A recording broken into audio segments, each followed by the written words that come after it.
Hi there, I'm Don. And hi, I'm Cindy. Welcome to Pearls of Liberty for May 3rd, 2014.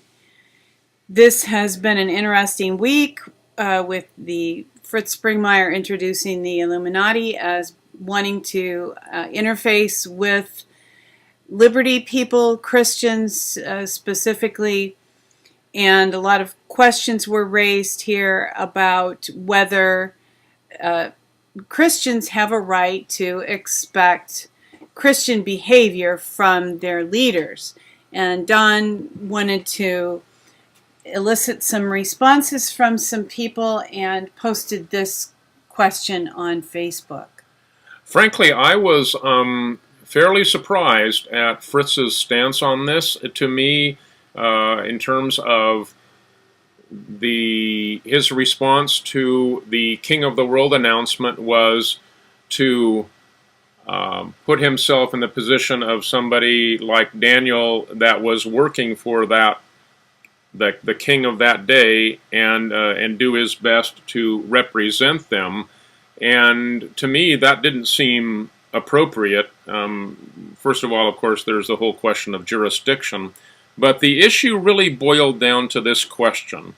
And some people will say that because non-Christians don't have the same moral standard as us, we can't hold them to that moral standard, or perhaps any moral standard, because we wouldn't want to offend them, we wouldn't want to usurp the work of the Holy Spirit. Our job is to, as Christians, love one another and let that be our witness.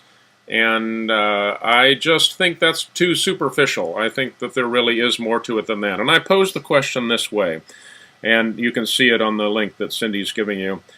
I said, your thoughts on this are very important. That's because I know that Fritz digested these and that they made their way back to these Illuminati rulers. The responses did, at least in some form, to this question. And the question or questions is this. I have a sincere question for my Christian Facebook friends. Do we as Christians have the right or duty to hold our non-Christian leaders to a moral standard? Not so much in their personal lives, but in their dealings with the public, the people they are elected or appointed to represent. And if we do, what is that moral standard, and how would holding a moral standard for our leaders not be disobeying Christ's command to judge not lest ye be judged? I'd really like to hear your answers to these questions. And I got some very interesting responses. Yeah, Don got many responses and some very good ones. And you know, I do kind of want to frame all this. And whenever I mention this on a video, I want to just remind us all that in doing this, and Fritz has posed some other questions. He actually a couple days ago introduced the agenda for, or at least allegedly the proposed agenda for the Bilderberger meeting for this year, and asked for input. Now, when we give input, we are kind of tipping our hand. I mean, we are showing these people what our thoughts and feelings are, and if we're responding to Fritz's request for input for the Bilderberger agenda, we could be giving away some of our really good ideas, some of our intellectual property even.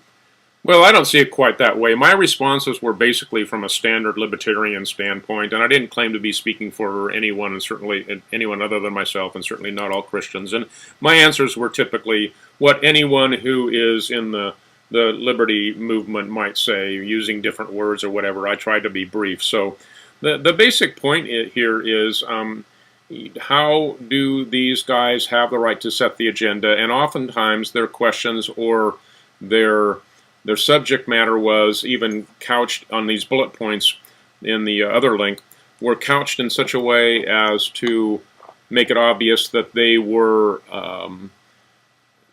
for big government, not small government, and yada yada yada, the whole 9 yards. So I didn't mind at all responding to these points. I think it's important that elites, the Illuminati, get an intelligent, reasoned response to these bullet points so they don't have the excuse to write us all off as hillbilly idiots and people that really do have intelligent thoughts on the matter.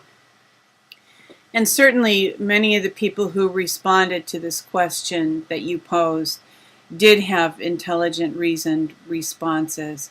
And people have thought these issues through. It's not just a knee-jerk for the most part, at least among the people that you pose this question to.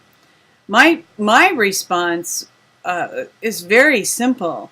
In this case, I believe that the law that makes the most sense to live by is common law. And common law is based on do no harm, and roughly extrapolated from the Ten Commandments. From my understanding, historically, common law has been very closely related to the Ten Commandments. Yeah, I think that's a great answer. I think that's absolutely true. Any country that has arisen out of Western culture, the foundation in law is the common law based on the Ten Commandments. So I think that is a great standard. When I'm asking for what is the standard, I honestly think that's the best answer. Of course, we've talked about these things with Cindy and I, and we have some amount of a great deal of agreement on them. Whether or not you can apply that to the world is another question. I think that there needs to be some foundations laid in terms of the society within Asian cultures that may or may not be there. I'm not saying they're not moral people. I'm just saying, well, to what extent can they participate in their culture in terms of common law or the Ten Commandments. So anyway, my point is that the elites have said, according to Fritz, that the head of the Illuminati now is saying, out with the Satanists, out with the pedophiles, he's disgusted by them, doesn't want to have anything to do with them, they're losing power, and maybe they are. So I think that raises the question, well, will you agree to these moral standards that are the foundation of our society, or will you masquerade as something that is benevolent and choose not to be accountable? And it's looking to me like this so-called coming out of the Illuminati may be nothing more than a ruse to help win the people's trust. And I welcome people to actually comment on this thread because it's public and you're welcome to put in your thoughts. And perhaps they may still be looking. I don't even know how long or with what extent. But I would welcome intelligent responses. One of the things that Cindy said, probably elsewhere, not directly on this one, was we'll all know that they're good guys when the chemtrails go away. And I have to kind of agree with that. It's not that chemtrails are the most dangerous thing. Probably nuclear waste or radioactivity, Fukushima, is far more dangerous. But chemtrails we can see. Chemtrails we can look out our window and know that it's still going on. I'm looking out the window and I'm seeing them right now. And I know the difference between chemtrail clouds and real clouds. I can tell, and many, many other people can too. And to believe that the Illuminati are good or justify themselves by thinking that the Earth is overpopulated and therefore they're doing this to reduce the population, to me, it's just blatantly dishonest, and I can't buy into dialogue with that. Oh, one of the things that I want to point out is this. You'll see this comment if you read the comments on this, kind of farther down, where I realized that a lot of people were saying that Christ never rebuked secular leaders or never tried to confront secular leaders. He only confronted the religious leaders.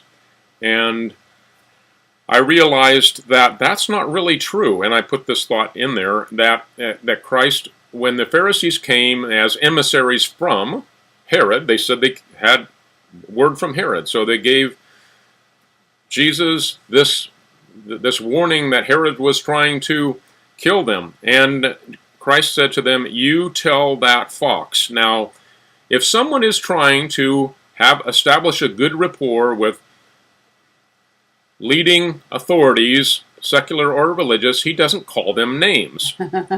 He wasn't trying to build a bridge, and that's my point, is that too many Christians are living in a fantasy land that it's possible to build a bridge with the Illuminati, who have been hiding in the shadows for centuries and now have decided to come out and want us to believe that their intentions are benevolent. I, for one, I'm not going to fall for it, and I'm going to fall in line with those that say, well, you tell that fox that we see through the scheme. Sure, and I think a lot of people are. I'm open. I mean, if they want to, I'm going to use the phrase repent. That's great. People who are repenting I'm not discounting need that to at all. show fruits of repentance. Yeah.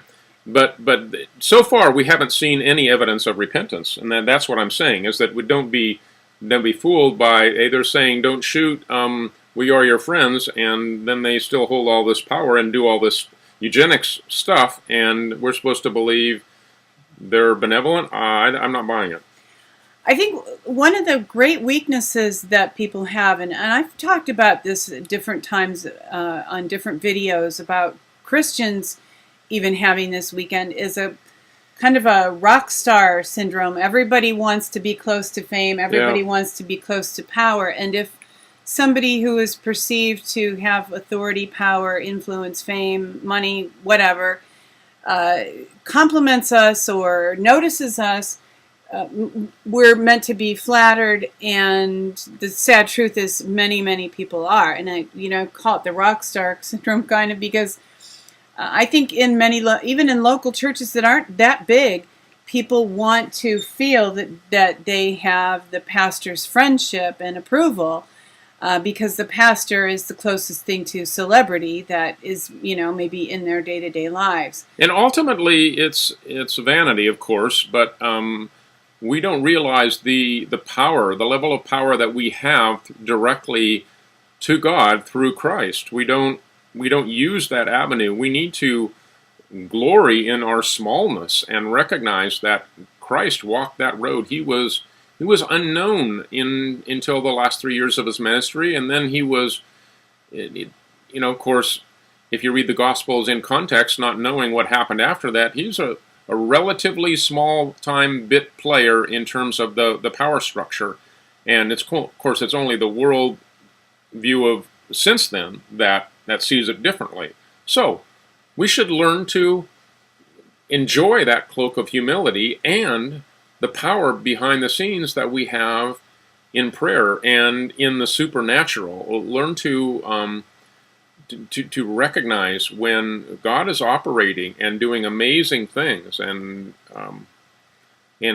open our spiritual eyes to see that, and not be so focused on the natural. I'm not saying disregard the natural, because we're called to, and this is a key point in some of the answers here, that point that I strongly believe is we're supposed to be the hands and the feet to thy kingdom come, thy will be done. And that doesn't mean imposing our will on others. That means a rule from the heart and helping others to connect with God in that rule from the heart. So I'm a big fan of revival as the answer, not any big government. It needs to be as small a government as possible in order to be godly. And my foundation scripturally for that is the book of Judges, which the prophet Samuel said that form of government was far preferable to having a king or a big centralized government.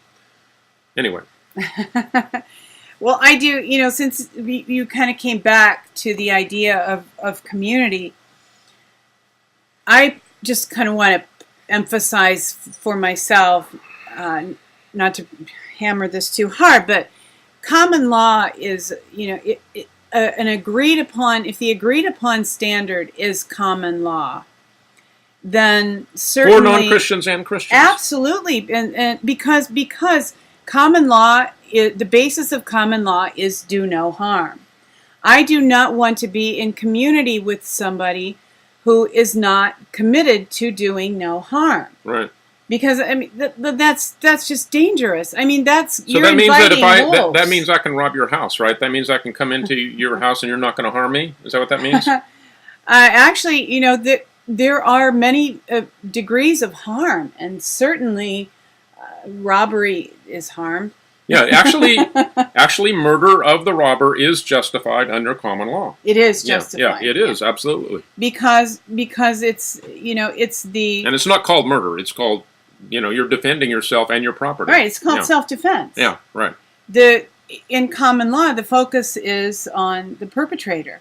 The focus is on whatever harm has been done. Not, I mean, it's our law system, our legal system is so turned around that the police are trying to protect the bad guys from people with guns. I mean, Laws good got people turned with on guns. its head, Yeah. calling evil good Right, and good evil, exactly. and that's been done through statutory law that's been overlaying common law, all based on the bankruptcy of the American government and now the world system that has purposely enslaved the people by debt, and so that they could use this form of legal mumbo jumbo tyranny against us. All of this, this facade of legalese that obscures real justice. And never forget, as Martin Luther King said, that everything that Hitler did was legal. And because it's crucial for us to give our consent. The way that the U.S. government is structured on paper, lawfully, American people we need to give our consent is required to do things to us. That's the whole point. That really is how the American system of government is differ from everything else. And the other forms of government, there's some level of toleration. The leaders are imposed, but the Declaration of Independence says, for the first time in history, that just government, is by the consent of the governed.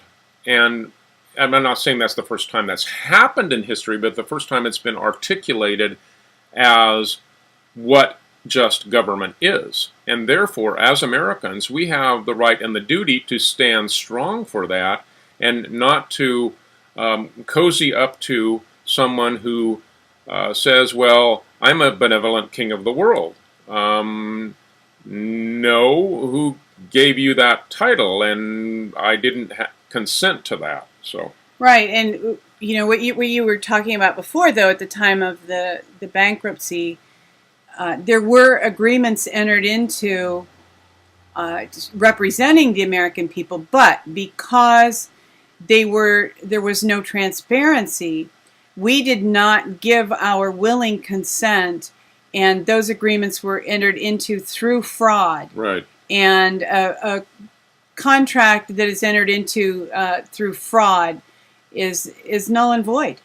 So Absolutely. So No. Lawfully, we are not obligated to keep those commitments that were made contractually by the people who misrepresented us fraudulently. Yeah. Now, there's all kinds of legalese stipulations here that that we don't have the time to go into. One of which is, that I will mention briefly, is that the federal government was not created by the people, it was created by the states. And so that is one of the reasons why people talking about their constitutional rights in court are trying to establish them in court are said to have no standing, because they're not a state. But everybody in America believes that the Constitution applies to them. This is the law of the land. So this is another form of legalese, of trickery. And all this stuff needs to come out in the open so that it can be discussed, so that these tricks are not able to be used anymore. I'm not sure if you have any more to say, but one thing that comes to my mind that I really want to express about standards, about law, is the Old Testament Jewish law was very complex. There are a lot of requirements having to do with cleansing and many, many, many things. It's a complex law. Jesus said that somebody was asking what's the greatest commandment? What commandments do we really have to keep? Jesus said the first commandment is love the Lord your God with all your heart, soul, mind, and strength. And the second commandment is love your neighbor as yourself. And in these two are all of the law and the prophets. So really the boil down is to first love God and then also to love our neighbors as ourselves. And truly loving our neighbor doesn't mean always being nice to them and always letting them have their way. If you let them roll over you and abuse you, that's not real love. You know, a woman who believes that she can't leave her abusive husband and can't hold him legally accountable for damages, that's a woman who's not loving her husband the way that Christ would, because Christ is going to say, buddy, you're out of line. So I'm just saying, love is not acquiescence. There's a lot of times that it isn't. Those are two very different things. Sure. I just, to me that love your neighbor as yourself, that kind of defines and reinforces do no harm. Yeah. Because you're not going to harm yourself intentionally. Right. Yeah. It's just that love isn't simple, and this is can become a difficult subject and a way in which Satan would try to twist things.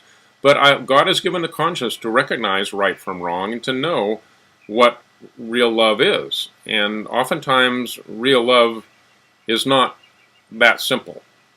I actually didn't mean that as an excuse to let people off. I mean, to me, that sets the standard higher. If someone, if we're in community and someone is not loving his neighbor as himself, is doing harm, then certainly that needs to be addressed. So I'm not just turning it in and being introspective about it. I'm turning that out. You love your neighbor as yourself. You know, that's how we must be in community, and when we live in community with people, the code is agreed upon. And in America, we have originally agreed upon a Ten Commandment based law system, and many courthouses have the Ten Commandments inscribed on them. Right. Yeah. So maybe we've made a complex thing simple. I mean, a simple thing complex, but that's the times we live in, is trying to rightly apply the word of truth to a decadent world. And the question of whether the moral standard that the moral standard, I think that raises some flags. I would rather use the standard of law than the moral standard. And with the understanding that the standard of law that I'm talking about, common law, has a moral code incorporated in it. Well, the reason I use the phrase moral standard is to capture things like lying and cheating and just things that most people know are wrong, which are covered by common law. Thou shalt not covet, that kind of stuff. That, of course, thou shalt not covet doesn't make it into common law, but there is I wanted to get away from using the term law because people in general have the idea that if there's a law, that means it must be obeyed. And my point with the idea of a moral code or a moral standard is that it needs to be a higher standard than laws that are passed, like statutory laws that say that you've got to do this or you've got to do that. You run a red light, you get a ticket, that kind of thing. What I wanted to communicate, though, is that within this context, the standard of law, naturally, the standard of law must apply to leaders as well as people. It's just absurd to consider that one standard would apply to people who are not leaders, and another standard would apply to leaders. That is, to me, that's completely unacceptable. Right, and for people that may not know, we are actually at the point where people in Congress are saying regarding insider trading and such things, oh, we're allowed to do that. We passed a law that says that we can do that. That's what we've come to, is that we are ruled by, not served by, people that believe that they are above the law, that exempt themselves from the law. We have a lot of wolves who are in sheepdog's clothing. Yes, indeed. Yes, indeed. Who are among the sheep to fleece us at the very least and slaughter us and eat us at times. Woof! I mean, bah! No, it's okay if you bark like a sheepdog. That's safe. It's the great. Yeah. Difference between and that's a big important thing, is learn to recognize the difference in the bark between the sheepdog and the wolf. Big difference. Absolutely. Well, we hope that this has been helpful. We do really welcome comments. You can comment on Mercy Triumphs. You can comment on Pearls of Liberty. There's, you have to just sign up, but we see your email once and we don't harvest it. We don't keep it. Now other people may be tracking you if you comment on our website. We can't guarantee that. But we do thank you for tuning in for this week's Pearls of Liberty and hope that you're having a great weekend. As always, we remind you to see the world the way that it really is. See yourself in it. Walk your walk. You are the one you've been waiting for.